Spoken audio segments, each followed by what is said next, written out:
Hello, everybody. Welcome, welcome. I'm back in my normal place. I'm not holding a baby in my arms. And I would rather be holding a baby in my arms and meeting with you that way. Lisa, good to see you here. And Bern. Hey, good morning. Yay.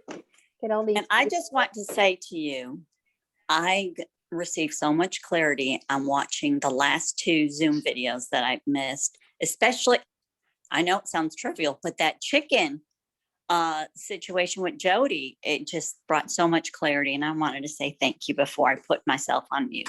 Well, thank you.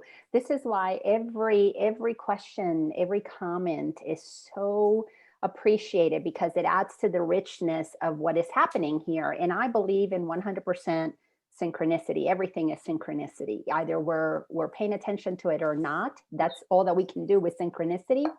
But synchronicity is always giving us the little morsels along the path to gather together a bigger picture. So thank you for sharing that, Lisa. So today is May 26th. Big day today. Oh my gosh. I know our resident astrologer can share more. And if you want to, I would really welcome that, Lorelei. But today we have a super moon. It is a time of massive energies coming to this planet. There is just, I can feel it. I'm talking about this and I could start crying because we are so loved and supported. And today we're going to continue our conversation about forgiveness so that we really truly understand how loved and supported we are by a creative source of all that is, that created us for the purpose of love and connection and collaboration. And the only reason we are not experiencing those things, it is simply because we have forgotten what we are. And we forget what we are in two ways. One, we choose to incarnate to forget and have a human experience. But the original intent was to have a human experience to bring love and light to the planet. We arrive at a planet that has been in the darkness, unconscious people who have been here before we arrived, and they continue to give us the same nonsense that was given to them. All of it designed for the purpose of keeping us from, number one, knowing that we are love and light. Number two, extending it. If we can't share that love and the light, well, then we contribute to the darkness, because when we are not extending, generating our own light, we are sucking it from other people. That's what makes us consumers. It makes us, it turns us into leeches, looking for somebody else to complete us, looking for something else to make us happy, looking for something else to make us feel safe or healthy. That mindset that blocks us from knowing the truth of who we are is what we have to transcend. It's a veil. It's an illusion. It's not real. It's just a thought in your head. When you don't think it, it's gone. It has zero power unless we're actively thinking it. So these conversations, ascending with A Course in Miracles, is nothing more than an opportunity to take what I have found as the most complete and simplest teachings that help us understand what the ego is, how it was created, and how to undo it. That's really what the Course in Miracles is all about. It is a course in training our mind to unblock our mind from all of the stuff that's in our mind, but it's just mental. It is pure imagination. If without our active participation in agreement, it ceases to have any power. So if we cease believing something, it cannot have power over you. So how many people have said to you something, oh, this is so-and-so, and you say, no, that's not my truth. When you say it's not your truth, it's not your truth. The only thing that is your truth is what you keep repeating as if it's true. And I don't have enough. I'm a single mom. I struggle all my life. It's difficult to get ahead. I don't have enough money. I don't have enough this. I don't have enough that. That is what we believe is our reality. So of course, what we repeat becomes our reality. The Course in Miracles wants us to see what we keep repeating and then just gauge, does it feel good or does it make you feel bad? Does it make you feel good to go around saying how rough things are? What a horrible day I had. Does that make you feel good? Your ego loves it because your ego feeds off of the chemicals that produces, which then poisons your body. Your soul loves for you to feel good from what feels natural and light. This is joyful. This is fun. This is exciting. I'm trying something new. I'm curious about this. I wonder what it's going to be like if I do that. That produces a whole different kind of a chemical in your body. Our body is a chemistry factory designed to inform us, designed to give us longevity or to give us a very short lifespan. And we control all of that with our thoughts. Follow the teachings of Dr. Joe Dispenza, of Dr. Bruce Lipton, follow the teachings of having, what's his name? Greg Baird. No, not Greg Baird. I can't remember his name. Braden. There we go.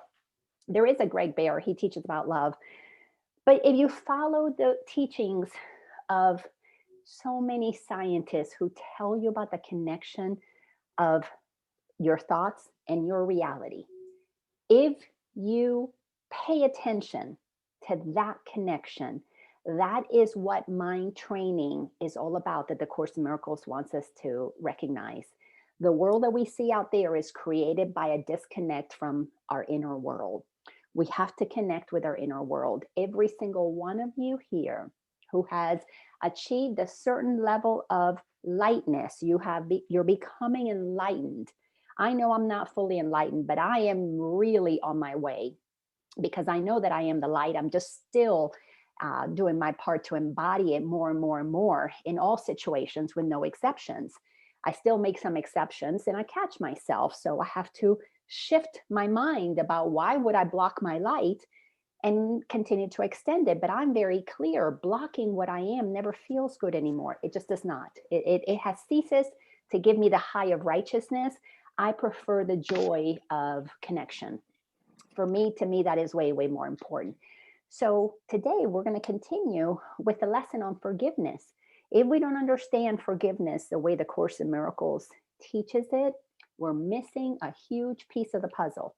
And I'm going to tell you from my experience with spiritualized people, spiritualized communities, and I use the air quotes because just because you're spiritual doesn't mean you're awake. I had to discover that. Well, I'm not going to say the hard way because it's not hard. I had to discover that through seeing my spiritualized ego. And the ego that we have is an identity. It's what blocks the truth of who we are. The ego is everything that we're not. All the thoughts and beliefs and ideas that we have about ourselves and others that are not true. Well, when we get all spiritualized and we think I am better than anybody else because I'm spiritual, I attend this community or I'm part of that, group of people, or I'm this reverend or whatever. It's an identity that maintains separation. And until we go through the process of humiliation, and that's the only way that I have discovered for me how to enter into humbleness, is you have to be humiliated. And not because people humiliate you, but because internally you realize, oh my God, I'm lying to myself. I really think I'm better because I have Reverend next to my name. And I do have the name Reverend, and I decided not to renew my Reverend title because, it doesn't matter. When we understand that the forgiveness of the Course in Miracles wants us to really, really get and embody is the forgiving ourselves for having forgotten our wholeness, our perfection, our sinlessness. And not only ours, but everybody else. Because you see, every single person running around on this planet who thinks they're better than, who thinks they're an authority, who thinks that they know more than, that's their identity based on the ego. It's not who they are.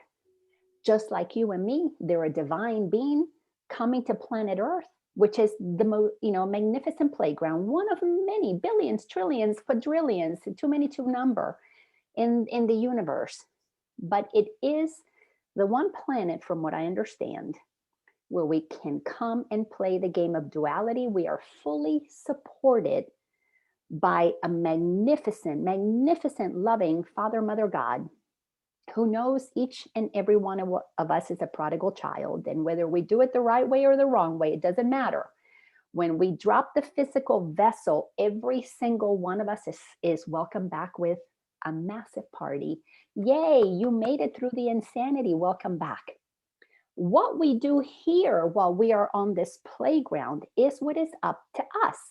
We can descend into density. And you know what density is? Density is believing things that are not true to the point that they weigh you down. That's all that density is. Anybody who's unhappy is weighed down by thoughts of control, of fear, of judgment, of revenge, of guilt, of shame. It weighs you down. It blocks you from shining your light. Forgiveness is, I forgive myself for forgetting the truth of who I am, and so are they. And if we are not really honest that there are no bad people here on this planet, they are all divine, holy children of God doing things that are not nice, doing things that you could call bad because they forgot the truth of who they are. When you remember the truth of who you are, you don't do things. You don't dismember yourself. You don't fragment yourself into all of these separate aspects. When you know the truth of who you are, you live from the truth of who you are. Every little child, which is what's so beautiful about my little grandson Ryder, what a beautiful reminder of the innocence that we all are born with, the innocence that we bring to this planet. And if we're not operating from that innocence on this planet right now, it's because it has been blocked. That's it. One, by our choice to have that experience. Two, by the deliberate conditioning to keep us from remembering it. Our work is to choose to remember. So that's one part. The second part is then to remove from your mind all of the obstacles that we have built to the awareness of the truth of who we are. That's why the Course in Miracles in its introduction is very clear. It is not here to teach us what love is, because that's beyond what can be taught. That is something that it's felt. You know it. The Course in Miracles is here to teach us all of the ways that we have built obstacles to the presence of the love that we already are. So if you are love and you believe that you are love, so is everybody else. The Course in Miracles is clear. In truth, in what is God, in what is Source Spirit, there are no exceptions. This one's not light and this one not. All are light at different levels of forgetfulness, which is another way of saying at different levels of remembering. All of us are on a continuum. This is why I put the darker color, the red at the bottom. We are either totally, completely deluded and forgotten the truth of who we are. We are in the blue zone, which is really believing in the 3D world of separation.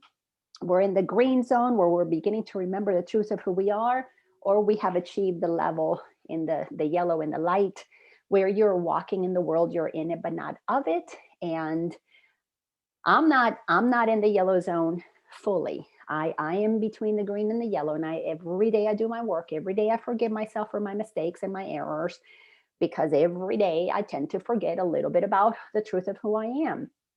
It just happens less and less and less, which means I just feel more and more joy. So let me get into today's lesson, because I'm going to repeat a little bit of what we talked about last week to bring us to date with the teachings, and then really delve into what forgiveness is all about, because I want you to have the gift of what forgiveness means according to the Course in Miracles. It was instrumental in changing my life. And let me say, I did not want to forgive the people that I thought were the perpetrators of my suffering. I did not want to forgive my dad. I did not want to forgive my mom. I did not want to forgive my former husbands. I did not want to forgive my sister who stole my boyfriend. I did not want to forgive the boss who didn't give me the promotion. I did not want to forgive, the neighbor who got a better kitchen than I did sooner than I did. And she was holding all the parties and got all the accolades for having the best, blah, blah, blah. I didn't want to forgive those people.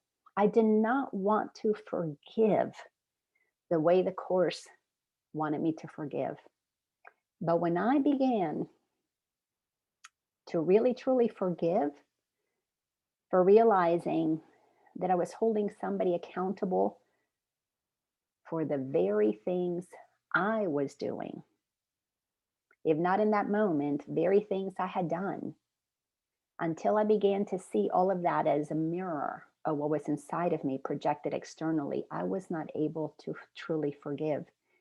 My fall from my spiritualized ego, where I was perched on a pedestal of, this great spiritual teacher, until I began to really understand forgiveness, I did not begin the fall from grace according to my ego, which means, because everything the ego does is upside down, I did not begin the ascension into the grace of God.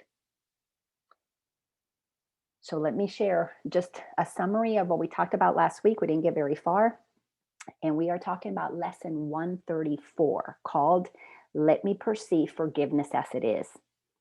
So the course starts off with that in the world, the meaning of forgiveness is basically distorted, and it is perceived as something that entails unfairness. I've got to forgive this horrible person who did this horrible thing to me. It's like a gift that I'm giving that person to forgive them, to let them be pardoned for these horrible things that they've done. If we see forgiveness that way, then it is a twisted view of what forgiveness means, and it is easily corrected once we get our mind straight about what forgiveness entails. And the world wants us to believe that we are forgiving what is true. What they did that was horrible is true, therefore it does not deserve a pardon. Course in Miracles wants us to take it and turn it around. We are forgiving what never happened. So what they did in truth has no power over what we are. In truth, a soul, a spirit that is eternal. So we have to separate the content of the essence of our soul and the form of the physical body, of maybe the beating that was received in the body, the words that might have said. Those are the things of the world, but of the spirit, nothing ever is done to the soul. This is where it is so important that we understand that victim story is a vicious story that we tell ourselves. Victims are really truly the most vicious people, because victims, even though you want to say, oh, but how can you say that about the woman who was raped? In form, the rape happened. In content, it does not affect her soul. And a person who carries the story that they've been victimized carries two things. They carry guilt and they carry revenge. Deep down inside, those are very low densities. Those are right down here. The revenge and the guilt are absolutely low densities. You may not be thinking constantly, oh, I feel so guilty that I put myself in that situation, because just about every victim that I've ever talked to, especially through coaching, carries, I wish I had never done that. I wish I had not put myself in that position. If only I would have listened to so and so. If only I would have, because society teaches us to feel guilty about what has happened to us. So we carry that guilt, which is a block, one of the obstacles to the peace that God wants us to experience. But the other thing is the energy of revenge. Can't wait to get back at that person. Well, the can't wait to get back at that person is a very low frequency. And guess what that frequency is an emitter of?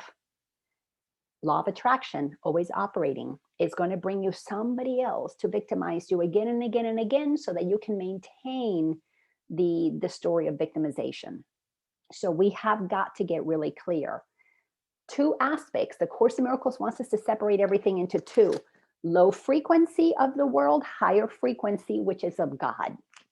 When we get really clear about what is the higher frequency of God, it is the frequency of love. It is the frequency of what in the world we have to use as a tool: forgiveness. I forgive them. They know not what they're doing, which Jesus exampled for us on the cross. I forgive them because I am seeing them as a human.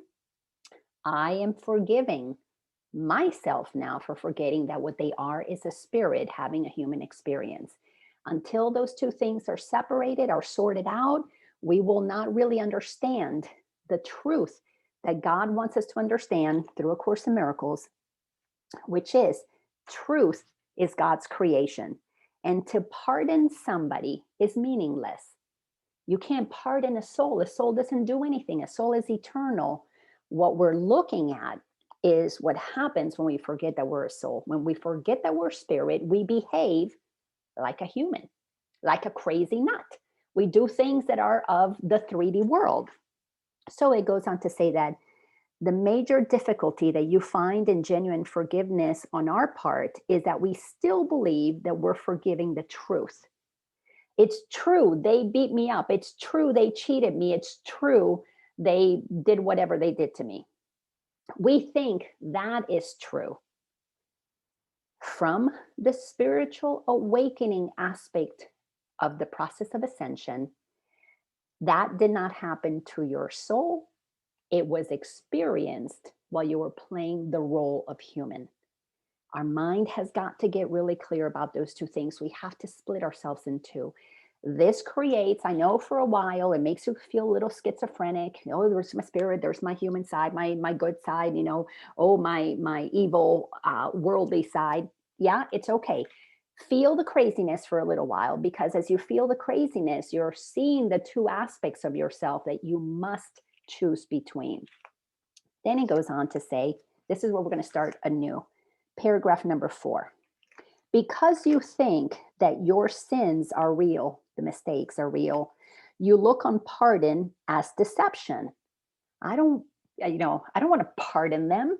Oh yeah, I'll forgive and forget, but no, I'm not going to really pardon them for what they did to me. For it is impossible to think of sin as true and not believe forgiveness is a lie, because we are trained into not knowing the true forgiveness that Jesus taught. And how many of us who have been on the spiritual journey talk about, oh, Jesus, how amazing on the cross. He forgave them for they knew not what they were doing. Oh, that's amazing. But I'm not going to forgive this behavior.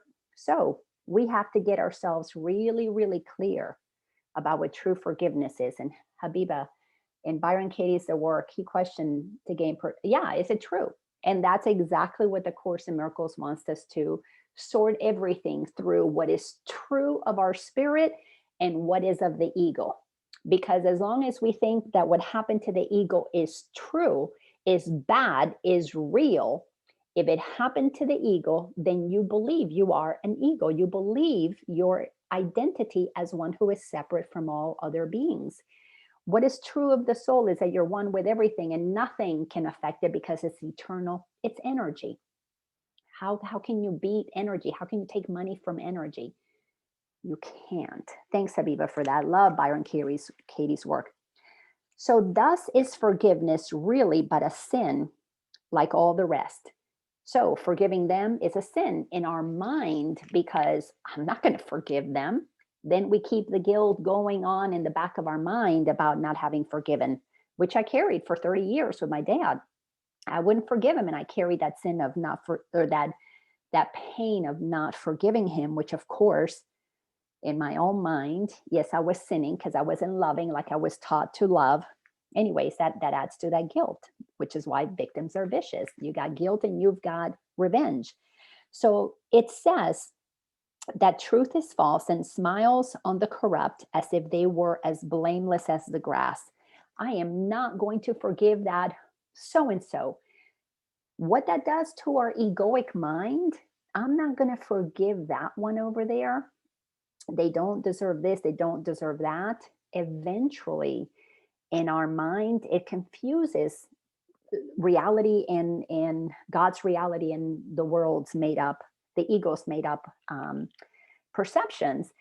But also, eventually, because our system does not punish those that really should be punished, we see the bad people get away over and over and over again. We have been desensitized to the process of forgiveness because Well, they're going to let him off. Let him off. It's like no big deal. Nothing's happening. So there's a lot that's going on to confuse our minds about what forgiveness is and the power of forgiveness. So it is delusional in what it thinks it can accomplish. Why bother forgiving them? It would see as right the plainly wrong and loathsome as the good. The world that we are experiencing from the egoic perspective is designed to be upside down and inside out. Absolutely, completely the opposite of what we are as souls, as spirits, as love. That world is so messed up because when you understand that the ego is always about protecting itself alone, in protecting itself alone, it has distorted so many things. The things that should be right no longer apply. Following the rule of law no longer applies. Really taking care of your patients, making sure that their well being is primary, no longer applies. Teaching a child all information so that it can have access to all that's available and it can become a critical thinker no longer applies. The news that is supposed to report information so that you can take it.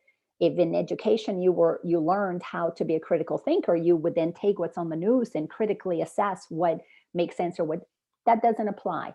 Everything is about brainwashing us into the deception that somebody else knows what's best for us and we should just follow in line. Which is why forgiveness is not something that we see done in the way that the Course in Miracles wants us to understand it. And one of the very few people that to me understood the Course in Miracles forgiveness is Colin Tippin, that many of us know. He has since passed away, but he wrote a beautiful, powerful book called Radical Forgiveness. And that book will take you, and you don't even need the book. If you go to the website, you can download a free worksheet that he has. The Radical Forgiveness worksheet, you can do it on yourself, on others. You can do it on money. You can do it on so many things. We don't understand the true forgiveness that the Course wants us to get. So we're going to continue so that we can go a little deeper into this. And I'll open this up for comments in just a little bit, but let me give you a little bit more about what forgiveness is. So pardon is no escape in such a view in the world. We're going to pardon, then we know, yeah, sure, whatever. Government pardons a lot of people. Presidents pardon a lot of people. It becomes meaningless. It merely is a further sign that sin is unforgivable, at best to be concealed, denied, or called another name. For pardon is treachery to truth. This is the pardon that says that I held. I'm not going to pardon my father. If I pardon him, I'm letting him off the hook for all the horrible things he did. So guilt cannot be forgiven.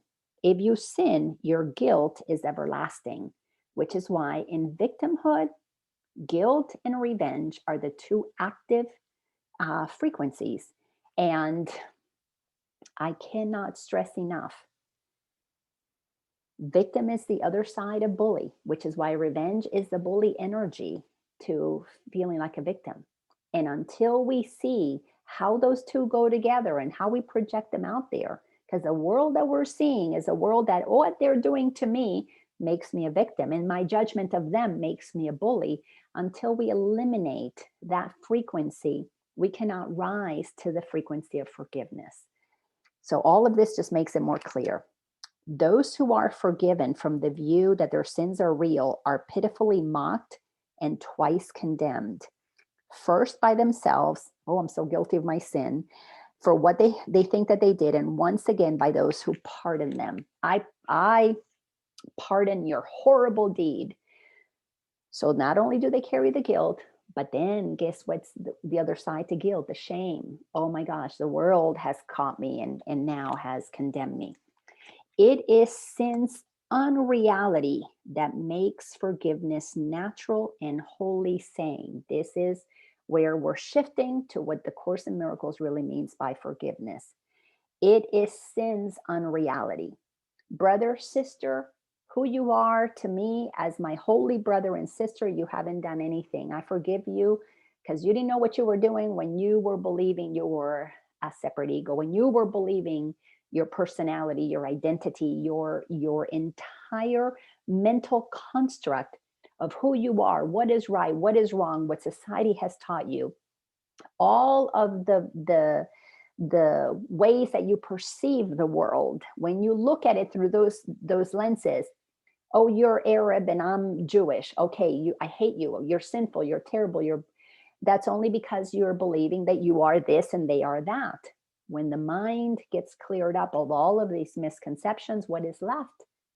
All holy brothers and sisters, the same energy expressing itself in billions of ways. Why? Because it can. Why do we do this? Because we choose to be here to bring love and light, but then we arrive at a planet that has forgotten. And what do? Make sure that we forget it too. So we're correcting it in ourselves, turning on our light so that we can see more clearly what's in front of us and forgive accordingly so that we can raise the vibration for ascension. So let me read this again. Again, this is what pure forgiveness is and what it does according to Course in Miracles.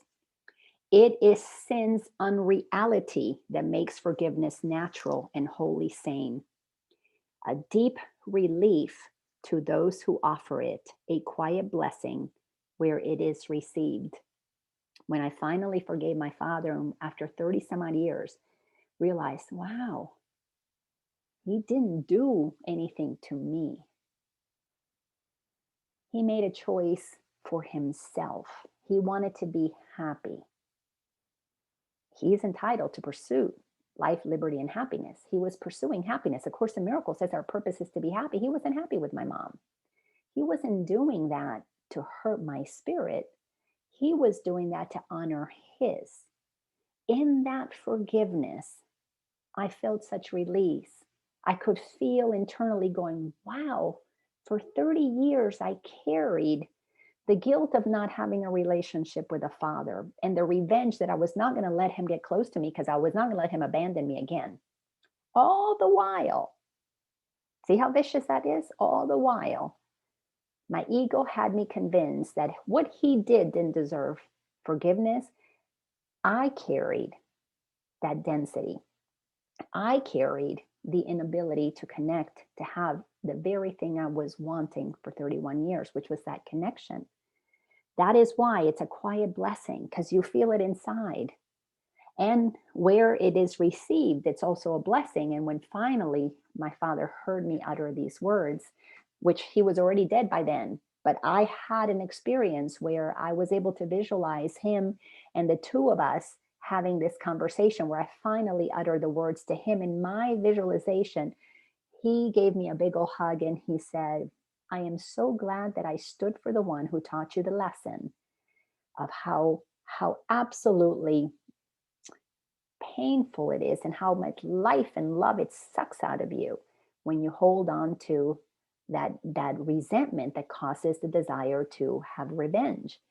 And in my visualization, he showed up just as a teacher, a master, letting me know that is a lesson we all have to learn. We all must go through the lesson of forgiveness that releases, that separates what was done to the physical body. Yes, did he leave? Yes, he left. I felt the physical missing. But my soul, had it been trained by a conscious parent to accept that he was doing what he wanted to do, and let my mind be clear about my relationship with my dad instead of putting that programming that, oh, men are good for nothing, which then created a whole new set of baggage that created a whole new way of sabotaging relationships with partners. When we are consciously raising our children, our nieces, our nephews, our grandchildren now, as a teacher, the children that are in our care, we need to really understand there are two aspects to us. There's the spirit and there's the ego. Which one are we making real is crucial in this. So to continue what pure forgiveness is all about, it does not countenance illusions, but it collects them lightly with a little laugh and gently lays them at the feet of truth. And there they disappear entirely. When I read this, I literally had a massive chuckle, because when I saw my dad in my vision, when I was saying to him, I forgive you, we both started laughing. It was really lighthearted. I realized, oh my God, I could have lightened up. I could have, boom, had that V8 so many years sooner.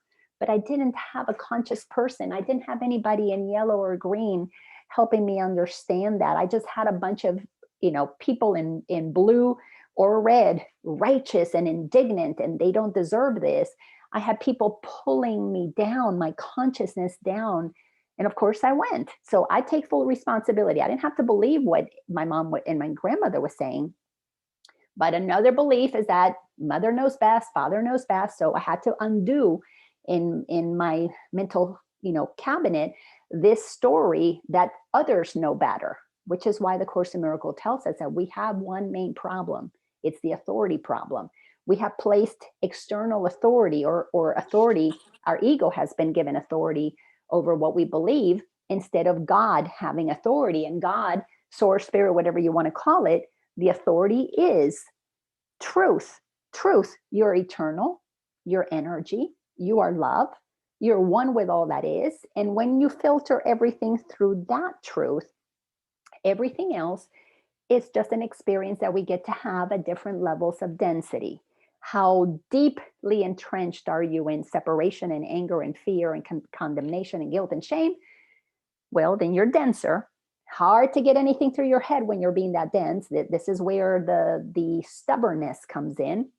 But once you begin to not be so righteous about all of those things and you get curious, you begin to lighten up, because then you begin to not believe everything that's in your head until such point that you have your experiences and you begin to open up and transform, and you realize that living your life, loving what is so much enjoyable than living your life condemning what's happening.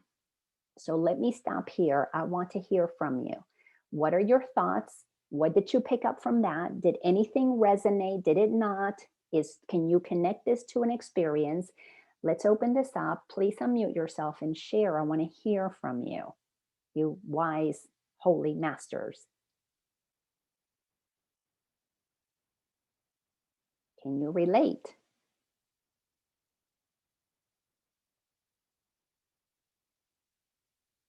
At the very least, shake your head, those that I can see. Kathleen, you relate. Crystal, you relate. Amazing. Burn. Yeah, I didn't have certainly the experiences you had, but I had plenty of blame for my mother, certainly growing up, for as emotionally abusive as she was, and angry at my dad for not, I guess, protecting me more from that. But, as an adult now, I've come to understand, and as a spiritual seeker, I've come to understand that, you know, my dad had his hands full just going to work every day and being in a relationship with her for as long as he was. And basically, until I was grown, he did not leave her because he didn't want to abandon his child. But he had his hands full too, with my mother. So I've spent a lot of time on forgiveness of her, and now understanding that, how we had this prearranged relationship where she was going to just put me down no matter what I did. It wasn't going to be right, so that I would grow up learning and actually, being shot like a rocket out from my natal home to find me. There are people who may have endured what I did, and they'd be sitting there going like this, and I was just like, hell no, I'm going to go figure this out. There was nothing more important to me than getting a job when I graduated high school, getting those car keys, and I'm gone. And so she died when I was 19, but her memory lingered for a few decades after that. But mostly what it did is it propelled me towards a great career, it's given me a lot in my life that I value a great deal. But you're right, until you understand that, I didn't want to carry that around anymore. Yeah. And that's, oh, let me mute you there because I was getting an echo from, so when we understand that we are all characters on this stage, the world is a stage and we're all characters. Laura Light talks about that all the time when she's sharing about astrology. Your mom came to play the character, your dad claim to play the character that gave us the opportunity, the catalyst for our release. Because we didn't have conscious people teaching us that sooner, we had to then be the ones who made the decision to learn that lesson on our own, often through a lot of more suffering until we got the lesson. But when we can honestly say that we discover a part of ourselves that was never affected by what mom or dad did, when we can honestly say that there is something within us that cannot be touched by anything of this world, that's when we really begin to feel the freedom of the God essence that is within us. It is the kingdom of heaven that is within. And that aspect of ourselves, that is our holiness, that is our innocence, that is our perfection, when we can accept that as true for us, the work of ascension is to see it for it is, that it is true for everybody else. That is the really the hardest part of the journey, is to see it in everybody else. But you cannot ascend if you're blaming, because if you're blaming, you're down there with them in the low frequency. So yeah, did you experience it that way, Kathleen? Yes, and that's the part of the lesson I'm in now, is working on that greater mindfulness and consciousness. Well, that is a part of the lesson that must be learned, because without the total forgiveness of others, with gratitude for the lesson that we are receiving, look around. Gratitude for the lessons that I'm getting from the medical establishment, medical Gestapo. Gratitude for what the government is showing me, the governmental Gestapo. Gratitude for the educational Gestapo, the social media Gestapo.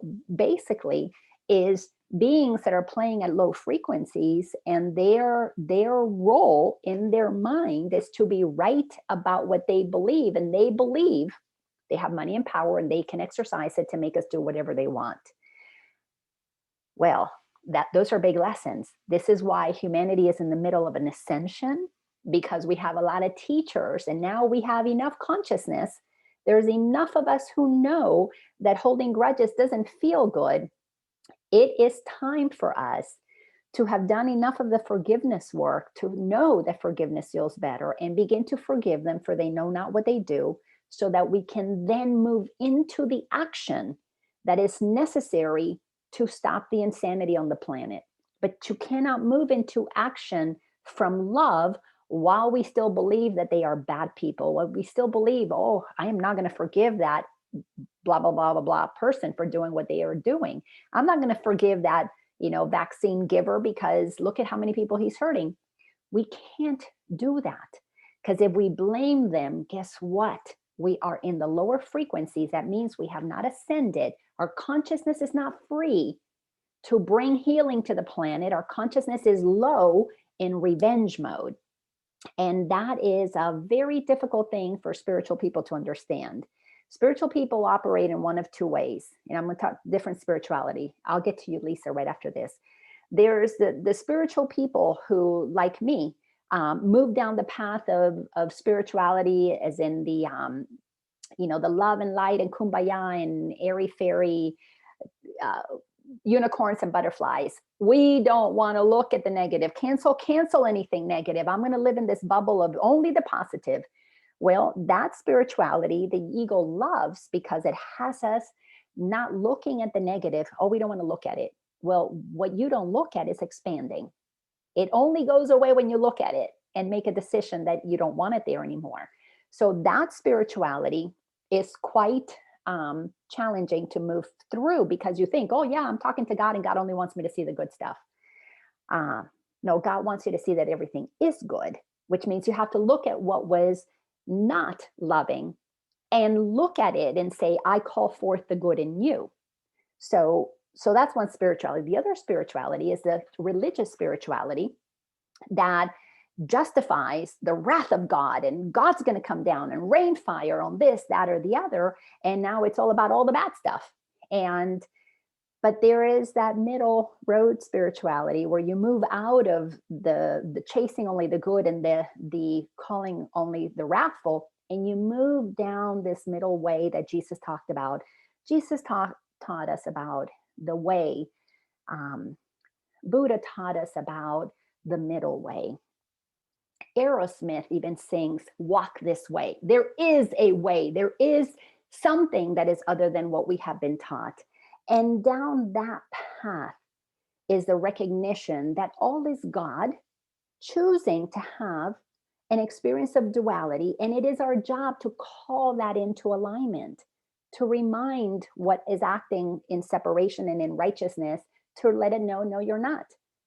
And Martin Luther King Jr. was a perfect example of that. So we know every child deserves to be treated equally. Let's not look at colors. So we move past the color, and now we're looking at, it's the gender thing, it's the mask thing, it's the vax thing. It's always something to keep people in separation.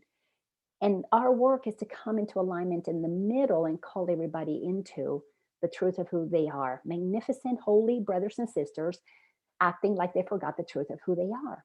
Lisa, thank you. Go ahead and mute yourself. Okay, I have, and maybe this goes back to the chicken thing again, but I have a hard time with, the children, those people that are so abusive. I mean, I see it. I mean, I can understand the spiritual aspect, but why would someone come in for a lesson to be brutally beaten, or to be starved, or to be sexually abused, because that this brings up so much anger for me, and I want to go out there and save the world, but that's where it really bothers me when it comes to the innocent child victim, elderly person, as I think someone mentioned on the last Zoom meeting. But can you explain that a little bit more, and how forgiveness is interacting with that? Yeah, and that is such a good question. And it is a question that we all have to come to at some point on the journey. And it's very challenging when you're talking about children and animals and elderly, innocent things, innocent beings. It's very challenging to the ego who wants to sit, and I'm going to say this and just feel into this. Feel into the sense of righteousness that you know what is right and what some are doing is wrong. Just notice that righteousness inside. That it's that righteousness that keeps the ego active, and it is projecting the wrong and right things to continue to happen. One of the most profound shifts that I experienced is when I realized that my mind's judgment projects out the sustenance of the things that I judge. It's sustained through my judgment. And it wasn't until I began to realize, you know what, I want a world where all children run free. That for that to get projected out, for my mind to project that as my reality, I had to stop judging what I didn't like. And to stop judging what I didn't like, I had to come inside. And it is not an easy thing to do. And I'm going to invite everybody here to consider this. You don't have to say this out loud, but have you ever abused or hurt another? And it doesn't mean that you rape them. It doesn't mean that you beat them. But in your mind, did you see another as unworthy? Did you talk somebody that, you worthless piece of shit, you whatever it might have been, you asshole, whatever it is. In the Bible, it tells us that if you think it is the same as if you do it, because this world, and again, this is one of these very difficult things to understand until you begin to feel it. But to feel it, you have to ascend in consciousness. Your mind has to be willing to open up to how powerful we are because the Course tells us that there's only one of us here. God only has one child, one essence, because it's all one energy, where God experiences itself as the other for the purpose of loving one another. So inside of the awareness that everything is energy expressing itself, everything that is being expressed out there, projected out there, because we believe that it is true. If you believe that it is true that bad things are happening and people are suffering, you are giving it energy. If you shift your consciousness, this has nothing to do with condoning what is not okay. If you shift your consciousness to that you are a powerful creator, what is happening that we don't like will lose the ability to be a reality for us when we are choosing. We want playgrounds for children. We don't want cages. We want children to feel free. We want adults to be lovingly taken care of till the very completion of their lives. In integrity, we want animals to roam the planet, or to be in homes that are loving, to be absolutely, completely free to just play and frolic the way that animals and children should. When your consciousness is focused on what you are desiring, you then get to forgive those who don't remember that they have that option too.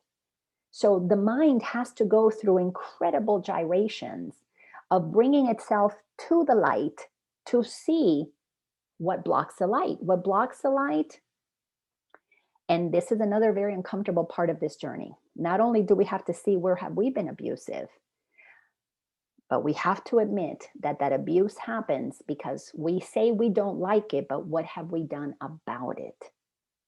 I know I don't like human trafficking, but how many times have I volunteered to go out there and pull a child from a human trafficker? Zero. Now, I make myself feel better by sending some money, and I've been doing this with an organization for a long time. So I am justifying to myself that I'm doing something, but it's not enough. And the only way for it to be enough is when we look at what is happening and collectively come together and say that is not okay. You know, we know that because it's happened to me. YouTube can find in all the billions of videos out there, one video where one crazy lady, you know, benign with a following of 300 people says something that I wouldn't take a vaccine, and they ban that video, which they might ban this one. They can find that, but they can't take down human trafficking. They can't take down all of those videos about, you know, children who are being abused and people who pay for that. They can't take that down. How do they know the algorithm to take down one crazy lady, but not the millions and millions of people who are doing horrible things like that? Well, that's happening because we are so distracted. The good people, we're so distracted with our busy lives, paying all of our, you know, working hard to pay for all the things that we have become so indebted to, and being all spiritual and only wanting happiness and kumbaya, that we are not doing what needs to be done, which is all of us march together to the Capitol and say, no, this is not okay. Our Constitution says that if this country, this government is not ensuring that everybody has the ability to pursue life, liberty, and happiness, we can abolish it. How many of us are standing up and saying, I'm going to abolish you? No, you are not allowing my happiness. You're not allowing my liberty. You're not allowing the life of so many children and elderly. We are not banding together, which means we haven't achieved the consciousness yet as a collective that walks the talk, that says, if God in the Course in Miracles tells us that our purpose is to be happy, and there's a lot of unhappy people on the planet, if we're not taking that seriously, wanting it for the collective, that means in the back of our mind, we're still okay with things that are happening that are not kind, that are not loving, or in the back of our mind, we still haven't come back to the place of realizing how we have contributed to that. Also, there's the past lives. We don't know what's happened in past lives. We don't know what karma is being corrected. Just as Kathleen had to have her mother to do what her mother did, I had to have my father do what my father did. I don't know what past life that is offering me something in this time to correct. But I do know that learning forgiveness, as the Course in Miracles has taught it to me, doing it with 100% conviction. Course in Miracles says that we can take however much time we can to learn the curriculum, but we cannot alter it. When you practice it exactly as it is taught, a shift happens. A total and complete change in perception happened in me, which is what the miracle is. And from that place, I can see things more clearly. And there is an activation of my voice that is happening. And I know my little grandson is part of it. He's coming in, he's playing a role. And I know that my being more vocal is coming, because for me, I'm not saying this is for everybody, but for me, being spiritual gave me permission to not be so active. Oh, because I didn't want to get my hands dirty with all that negative stuff. So there's something happening inside of me. It is part of the shift that is taking place. So all of us are going to be able to do what we are called to do, but we cannot be used by God fully to shift what is happening outside until first we shift what happens inside. We cannot go with judgment to change what is there, because our judgment perpetuates it. It keeps it going because it says, oh yeah, that's real. We need to know that it has no real power over us before we can shift and take action. Now, people are going to be taking action from lots of different places. So wherever somebody takes action, whether it's to, shoot down somebody or beat down someone, whatever it is, or take them to court or whatever, believing that they're doing something wrong, that's perfectly okay. Everybody is doing their part. I really believe that. Those of us who are awakening and we're conscious of the awakening, we have to do our part with truth.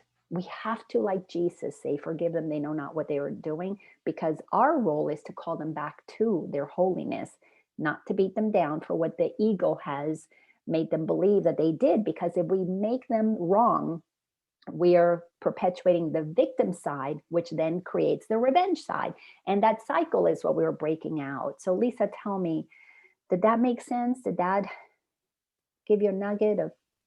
Absolutely. Yeah, I know it's my perception. And when you said to sit, I mean, I definitely, had my part in being abusive, and whether it was verbally, physically. So I understand where I have to get myself straight and forgive myself for that, to be able to see it a different perspective. Yeah, and thank you so much for doing that. And I want to make clear, it's not that we stop seeing what is not okay, it's just that we stop judging it.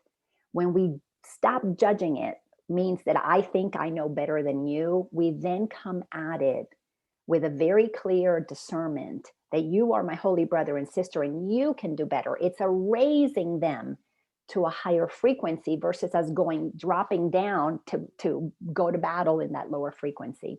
So it's all happening inside of our mind, and it's not to condone, but it is for us to stop the condemnation that causes bullies and victims to continue to be a reality on this planet. We are calling people into the light, not going down there and saying, you don't have light. Because if we say you don't have light, we're in darkness. You cannot go in to condone somebody and bring light. It's not possible. We call them into the light. Thank you so much, Lisa. Yes, Vern. Yeah, this is an interesting area for me, because I was raised by my father from the time I was between 5 and 6 until I was 12. And basically we were homeless and we lived on the streets. And he was an alcoholic, but he had a heart of gold. He'd give everybody everything that he had, shirt off his back. And he gave me total freedom with total responsibility. And when you think that you're out roaming the streets when you're 6, 7, 8, 9 years old, looking for your father, to find him, to take him home to whatever home was at that moment in time, and realize that I had total freedom. I mean, I had no control over me whatsoever. And his only response to me was yes. He never said no. The man never raised his voice to me. The man never hit me one time. And it gave me I learned a lot, thank God there were movies, because movies, basically, I was raised by movies. Most people that know me know that I probably seen every movie from the time I was born, I think, until now. The reason I bring this up is because it took me until his last 7 days of his life to really realize, because everybody, when they find out my situation, whereas they thought, oh, poor Vern and this and poor this, and he's being mistreated. No, I wasn't mistreated. I really wasn't. I'm sure some people would look at it from the outside saying I was being abused because my parent didn't do this and didn't do that or didn't do this, but I never felt that way. I really didn't. Now, most of you that know me, that's still my favorite statement is total freedom demands total responsibility. And to me, that was a gift. The whole experience, I will tell you this, I didn't know I had it bad until I was an adult. Then I learned it was bad. Up until that point, I didn't know that. As a matter of fact, I guess where I'm at right now is that I would not be who I am today, right now, and I'm not bragging about who I am, if I had not gone through that experience. Now, that was good for me. But coming from that space also made me having a lot of, not too much tolerance for other people that wouldn't take on that level of responsibility or wouldn't step up and do certain things. And I couldn't understand it. I mean, how could you not stand up, and how could you not do this and that? So a lot of my problems, it came from, I couldn't understand why everybody would not step up, would not stand up and do things. And therefore, I laid a lot of stuff on them. And I'm sure I was very abusive to them in different ways, especially young people. Even today, I have a hard time when I see what's going on around me. And I'm saying, do you understand? How can you be like that? And again, it goes back to every one of us has our own journey. Every one of us has to go through our experiences. And I do know this, that throughout my life, I've always had different people come into my life that showed me, directed me, sometimes very harshly, but they directed me. And so as bad as all that might have sounded, like when I was 12 years old, I met the old Catholic priest and the old Rebbe, and they taught me for 1 year and gifted me with what I call real spirituality at the highest level. And, but when I got my first home, it was a room in a rooming house with an old Russian couple that didn't speak any English at all. And as long as I paid the rent on Friday, didn't ask any questions. That was my first permanent home that I could remember when I was 12 years old. And I've been on my own, ever since then. And all of that, when I think about it, it's like, wow, all of that, every day that went by, I was gifted. I was learning. I was experiencing without any interference from anything. So I did have total freedom. But, if you've never experienced total freedom, then it's kind of hard to be responsible. And that's one of the things I'm seeing right now is our most of the population right now are so dependent on everything that they don't know how to stand up for themselves. And my anger towards them for not stepping up, okay, is just as bad as other things that other people are doing. So I've got to step back, and I have to remember, like you're teaching us, that forgiveness I have to forgive myself a lot. I mean, I've got a lot to deal with for myself for the way I've acted and behaved over the years around people that I didn't have tolerance for. But see, I could justify it. I could justify every single thought and feeling I had around that because I did it, so why can't everybody else? Now, I lost my daughter because of this. I did. And we haven't spoken for, well, I guess 24, 25 years now. And I went through this with her. And I was divorced. I got divorced when she was 3 years old. Basically, all I did was throw money in that direction because that's who I was and that's how I functioned at that time. But I couldn't understand why she couldn't step up and do this and be this. And why did she, all of those things, I laid my template on top of her and created this great distance. And to this day, I'm sure she hates me. And yet I cannot, in my mind, I never said a bad word to her. I never hit her. I never said anything negative. So sometimes the absence of being there and doing things, because if there's one thing I've learned, if I wouldn't have had some structure in my life, even though it was from the outside, I don't know where I'd be at today. And this is what they need. They need structure. They need guidance, but they also need to be able to have some freedom. And it's really tough. And I'm just saying right now, again, so forgiveness is not just about forgiving people outside. I have to learn to forgive myself. And it's still a tough one for me. I'm still dealing with it every day. I deal with that. And I've reached out to her thousands of times. I mean, literally, in every different communication device you can think of. And, nothing, just zip. So I guess where I'm at is that it sometimes, if you don't recognize that every person has their own individual paths, their own individual journey, they need to make their own individual mistakes. They need to learn to be responsible themselves. Unless you remember all of that, then, all you're going to do is stay trapped yourself.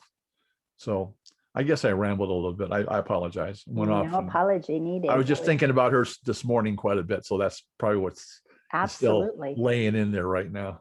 Synchronicity. There's nothing that's not happening to serve us. So your share was absolutely beautiful and wonderful and so genuine. And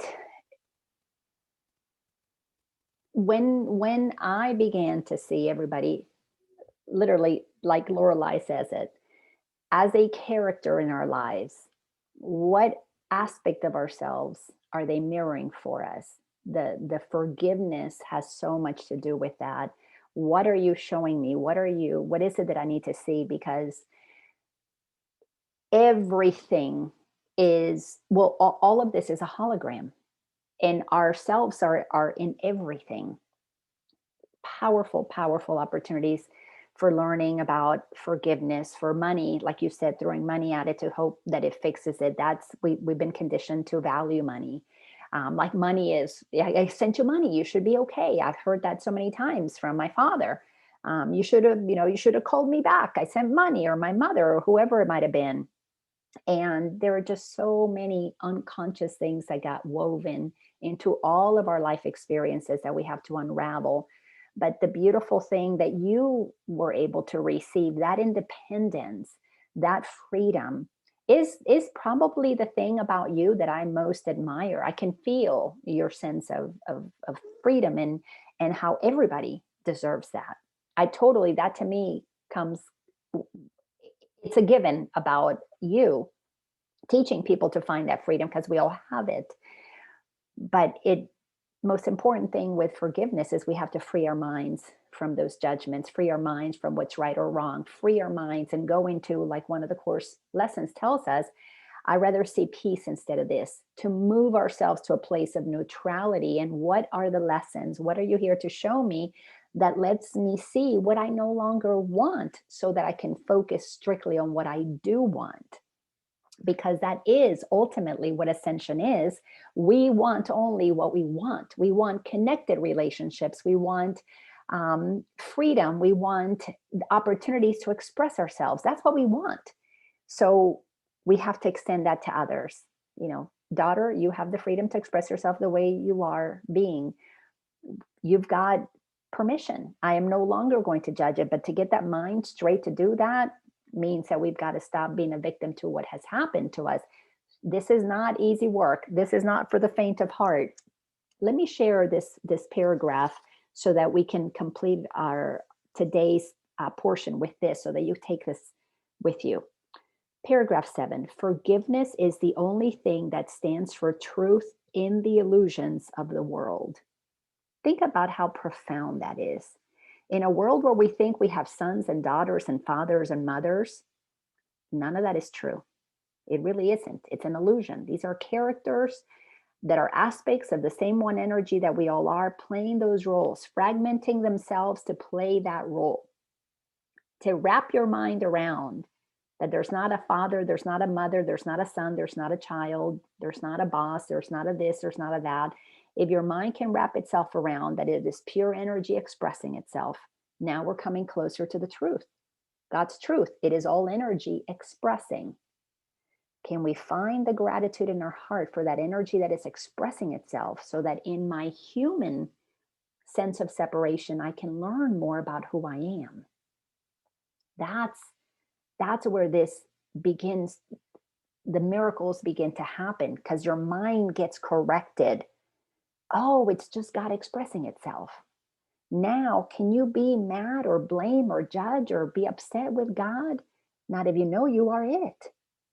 And this is why I and the Father, Mother, God are one is such an important lesson. But we cannot know that we are one with the creative source while we still view others as separate aspects, totally separate from ourselves, versus the expression of that which is infinite potential expressing itself in so many ways for me to learn things. So forgiveness is the only thing that stands for truth in the illusion of the world. It sees their nothingness and looks straight through the 1,000 forms in which they may appear. It looks on lies, but it is not deceived. The lie that you're my father, not deceived in that. You're a holy being here to show me how easily I got stuck in a story. It does not heed the self-accusing shrieks of sinners mad with guilt. Nope. I am not going to call you a sinner, Dad. I am not going to continue to blame you and have you be filled with guilt, because I was looking at you as the role, the character, and made that real, as opposed to you are the amazing infinite actor called creative source expressing yourself that way. It looks on them, forgiveness, according to the Course, it looks on them with quiet eyes and merely says to them, my brother, my father, my mother, my sister, what you think is not true. What you think is not true. Dad, what you think that you couldn't be happy with my mom, that's not true. It's not true. You can be happy anywhere you want to be. What I think that you're this horrible person because you abandoned me, it's not true. Back to that comment that Habiba put on there, that Byron's work puts on there, is this really true? Is it true? Because when we really take hold of what the Course is attempting to teach us, and we view everything from the highest possible perspective of pure consciousness, when we're operating in enlightenment, everything is perfect, pure energy expressing itself. Is it true that we have a mother and a father? No, there's one energy. There can't be mother and father. Is it true that somebody hurt our feelings? No, it's not possible.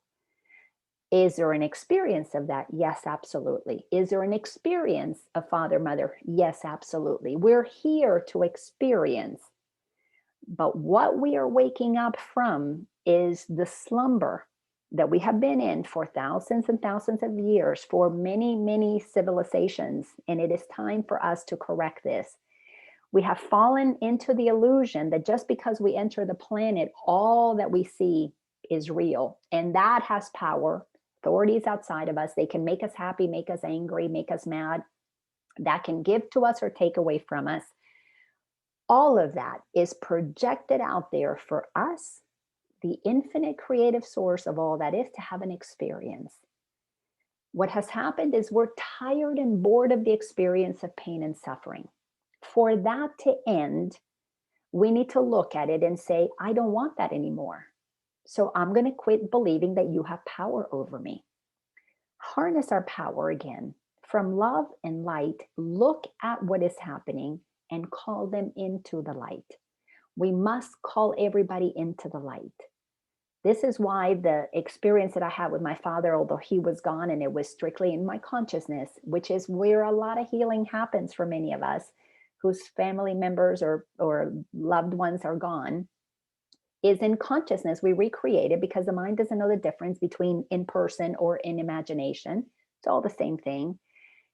And I'm going to recommend this for you, Vern, and I recommend this for anybody that has anybody in your family,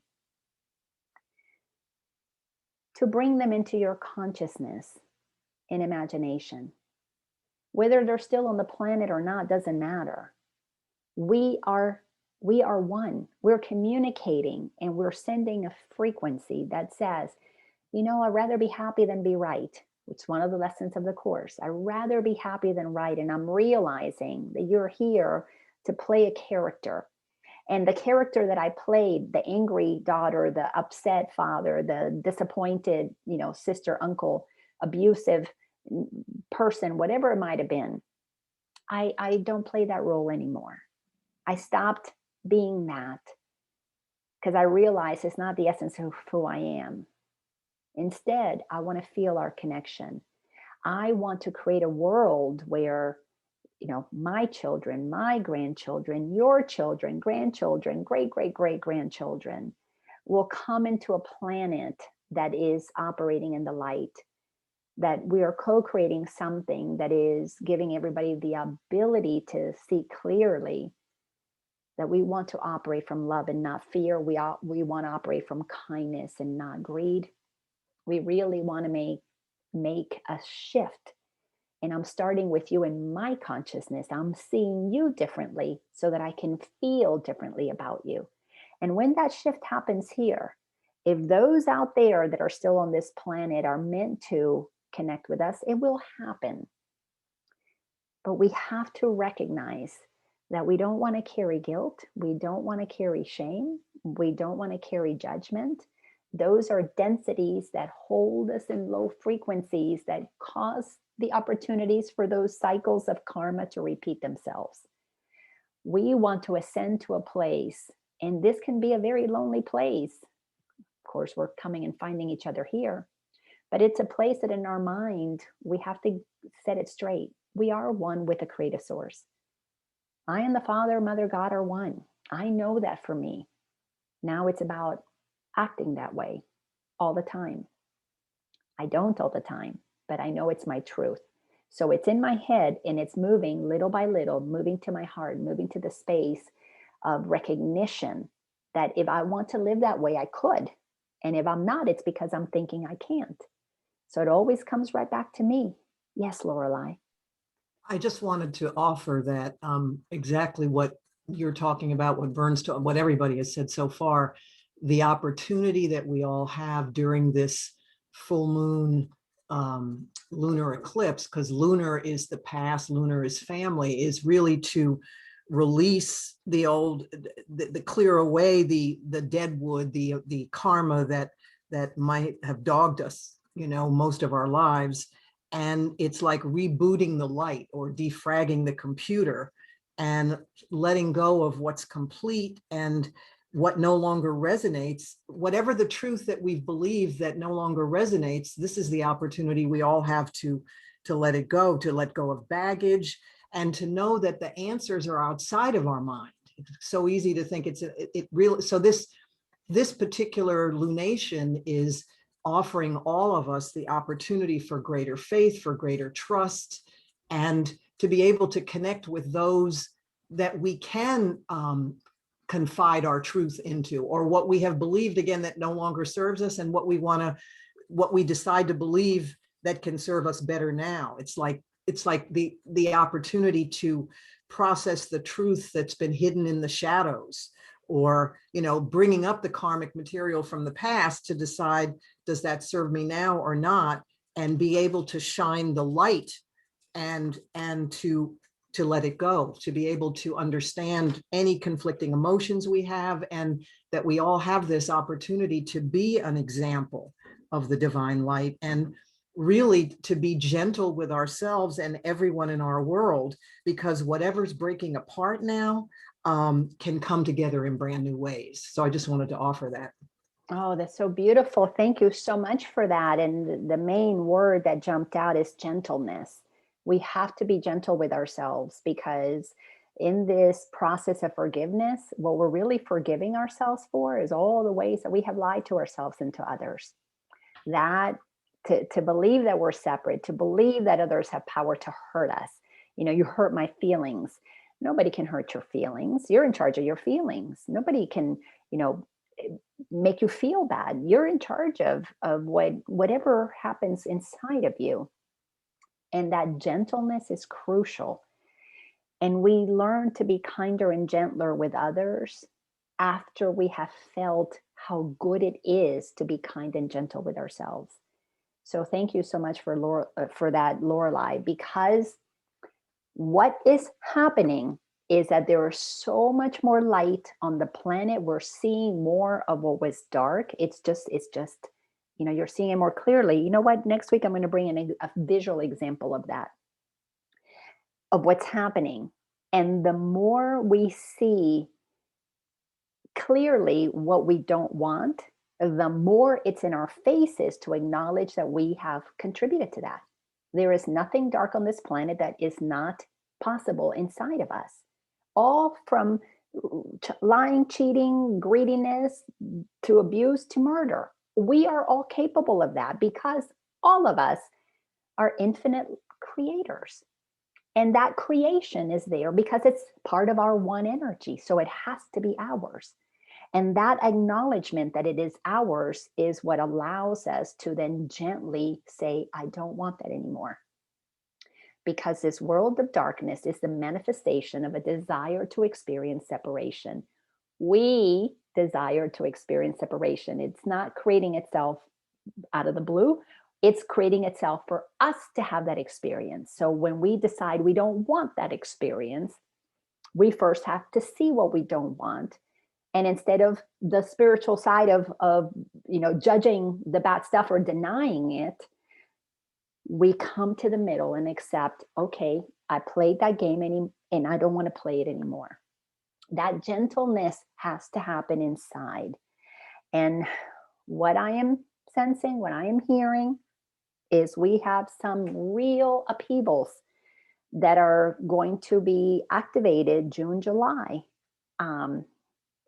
If you pay attention to what's happening, we are moving more and more and more towards the recognition of the way the media has been lying to us, the way the media has been not sharing information, or calling some liars that share that, or conspiracy theorists that share the same information a year ago or longer.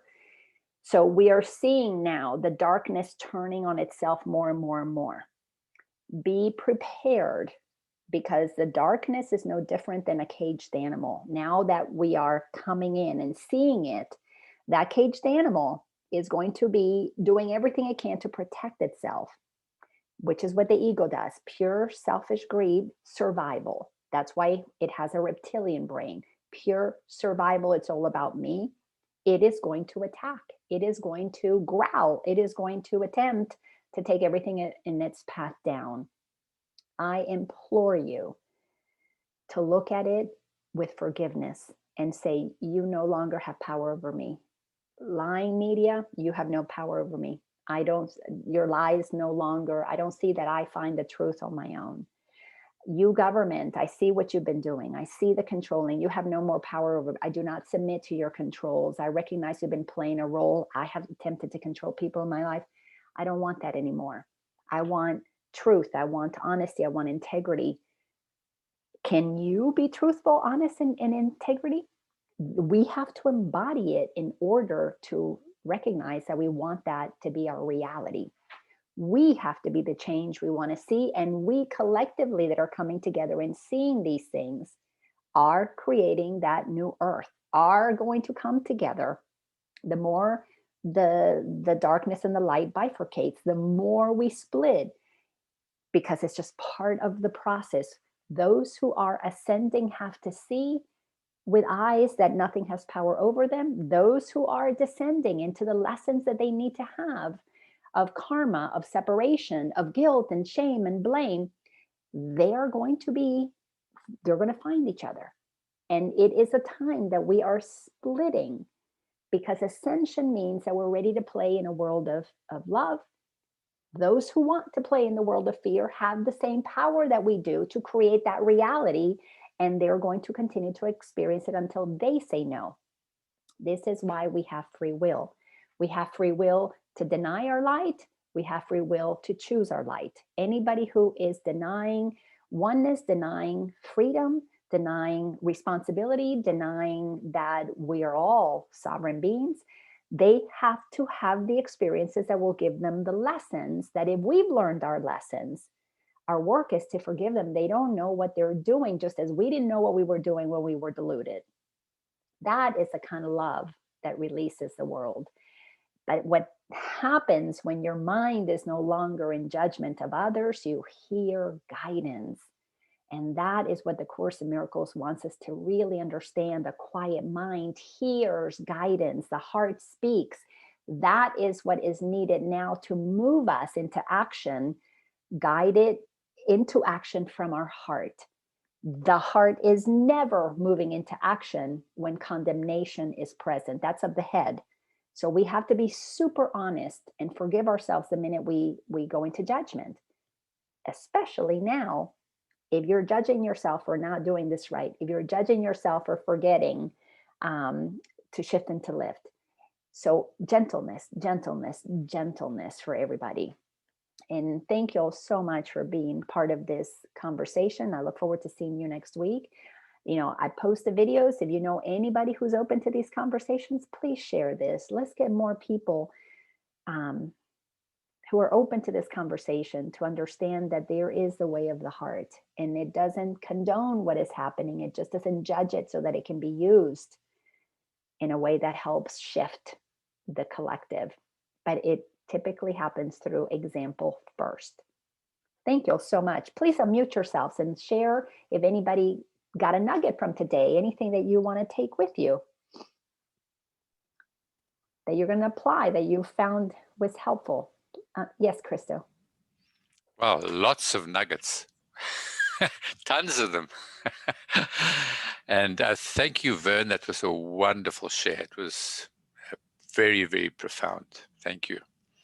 And when you were sharing about when you, Laina, were sharing about the victim and victor consciousness, you know, the obvious ones is when, you know, there's the person, there's the abuser and the abused, you know, the ones that you starkly see. But then there's so many subtle interplays of victim and so many shadows of victim and victor in my life, you know, emotionally, that interplay that needs unwrapping. And you know, I've been working on this for years, and I'm being reminded, and I can't remember, you said something about the light.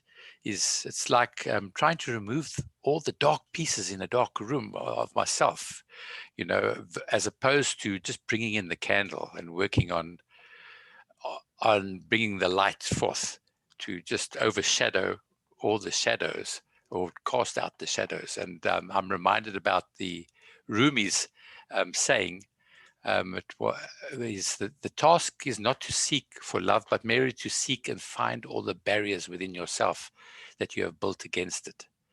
And that, to me, is what helps to cast out that type of consciousness of the myriad forms of victims that are there. For me to unpack so many of them is vast, is huge.